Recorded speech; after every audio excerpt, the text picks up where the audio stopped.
साथ संगत जी, सत श्री अकाल। एक बार साहिब श्री गुरु नानक देव जी महाराज एक जंगल में बैठे हुए थे। उनके साथ भाई मर्दाना जी भी थे। सतगुरु जी ने कहा, भाई मर्दाना जी रबाब बजाओ। भाई मर्दाना जी ने रबाब की तारे मिलाने से पहले निवेदन किया, सच्चे पातशाह जी, इस जंगल में रबाब बजाने का क्या लाभ है? यहाँ कौन है जो कीर्तन सुनेगा? आगे तो कई बार बहुत संगत होती है, आपके सिख होते हैं, पर आज तो आसपास कोई भी दिखाई नहीं दे रहा। सतगुरु जी ने उत्तर दिया, मर्दाना, जिसे कीर्तन सुनाना है वह तो हर स्थान पर मौजूद है। कोई भी ऐसा स्थान नहीं जहाँ परमात्मा ना बसता हो। जहाँ जहाँ मैं जाता हूँ तू सब जगह है। इसलिए अपनी भूख मिटाने के लिए कोई भी कहीं भी बैठकर तृप्त हो सकता है। भाई मर्दाना जी ने सत वचन कहा और रबाब बजाई। सतगुरु जी ने शब्द गाया। उस शब्द को सुनकर जंगल के सभी पशु पक्षी और जितने भी जीव थे सब श्रोता बन गए। उसी जंगल में एक मृत देह पड़ी थी, यानी कि एक लाश, जिसका कोई वारिस नहीं था, जो मिट्टी धूल में रुल रही थी। उसे खाने के लिए एक भूखा भेड़िया वहाँ आ पहुँचा। जब भेड़िया आया तो उसके कानों में गुरबानी की धुन पड़ी। वह अपनी भूख ही भूल गया। कई दिनों से भूखा होने के बावजूद शब्द में उसकी सूरत जुड़ गई।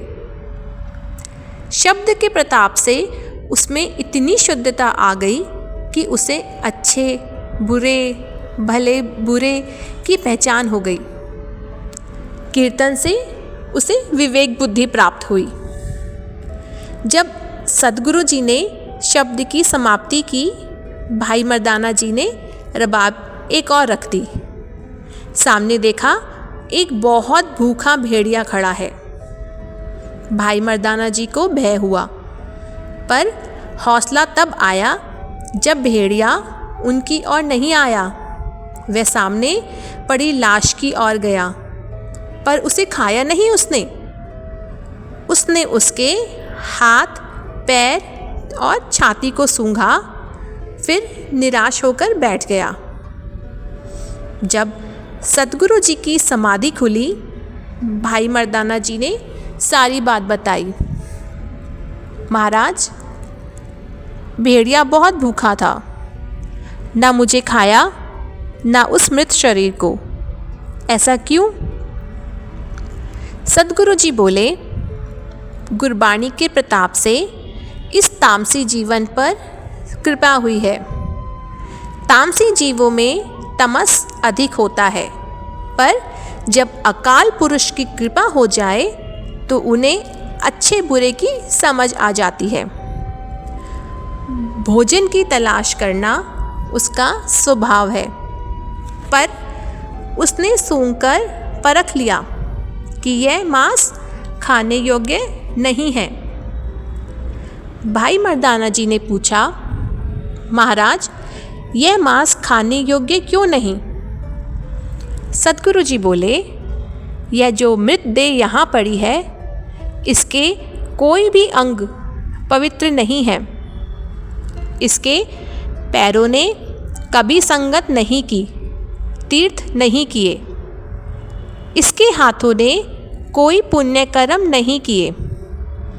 इसके कानों ने कभी शब्द कीर्तन नहीं सुना। इसके मुख से कभी सच्चा नाम नहीं जपा गया। इसकी आँखों ने कभी प्रभु प्रियजनों के दर्शन नहीं किए। इसका हृदय दया से रहित रहा। इसलिए भेड़िया सोचता है कि ऐसे मनमुख का मांस खाने से अच्छा है भूखा रहना। यहाँ तक कि भूख से मर जाना भी बेहतर है, क्योंकि अगर उसने ऐसा मांस खा लिया तो उसकी मुक्ति नहीं होगी। इस प्रकार कीर्तन सुनकर भेड़िया सुजान हो गया। सतगुरु जी ने कहा, मर्दाना देखो, तुम्हारी रबाब की धुन जहाँ तक जाती है वहाँ तक सब जीवों का कल्याण हो रहा है। महाराज ने उपदेश दिया, नाम सिमरन के बिना यह शरीर किसी काम का नहीं। जिसने अपने प्रभु को अंग संग ना जाना, उसका शरीर विकारों में रुलता रहता है। इसलिए वह लाश भी किसी काम ना आई। यहाँ तक कि मांस खाने वाले भेड़िए ने भी उसे नहीं खाया। भेड़िया तो मुक्त हो जाएगा, पर वह मनमुख मुक्त नहीं हुआ। जो लोग कहते हैं कि परमात्मा बहुत दूर है, वे ही कुकर्म करते हैं। जिसने परमात्मा को दूर जाना, उसने मैले कर्म किए। इस प्रकार सतगुरु जी भेड़िए का उद्धार कर आगे बढ़ चले, कोटला से त्रिलोकनाथ। फिर पालमपुर कांगड़ा होते हुए ज्वालामुखी पहुँचे। ज्वालामुखी में लोग आग की लपटों और लावे को पूछते थे, क्योंकि वे डरते थे। गुरु महाराज ने समझाया, जिसकी जितनी समझ है उसके लिए परमात्मा उतना ही है। छोटी समझ वाला छोटी चीज़ को ही परमात्मा मान लेता है। पूजा उस परमात्मा की करो जिसने यह सब बनाया है। लोग डर के कारण लपटों को पूछते थे। महाराज जी ने अंधविश्वास छोड़ा और अंतर ज्योति जगाने का मार्ग बताया। वहाँ अर्जुन नाम का एक नगन तपस्वी रहता था। वह कहता था, मैं नगन रहकर मुक्त हो गया हूँ। गुरु महाराज ने कहा, नगन रहने से मुक्ति नहीं मिलती। अगर नगन रहने से मुक्ति मिलती तो जंगल के सारे पशु पक्षी मुक्त हो जाते।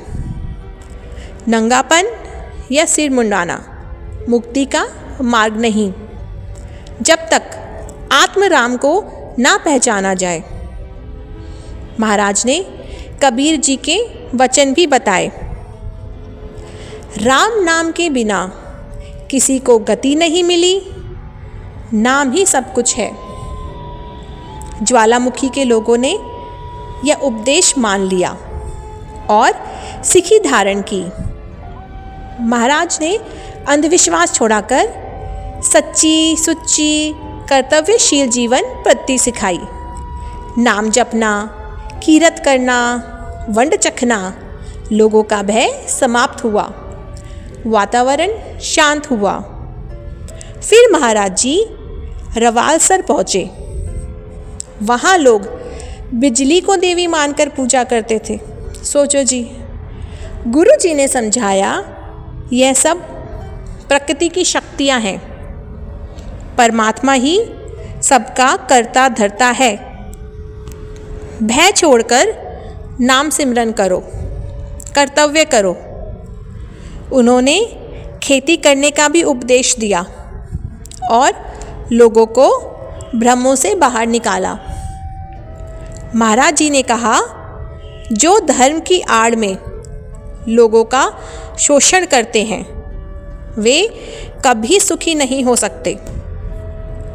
लोगों के मन का उपचार किया, सिमरन का अभ्यास सिखाया और धर्मशालाएं बनवाई।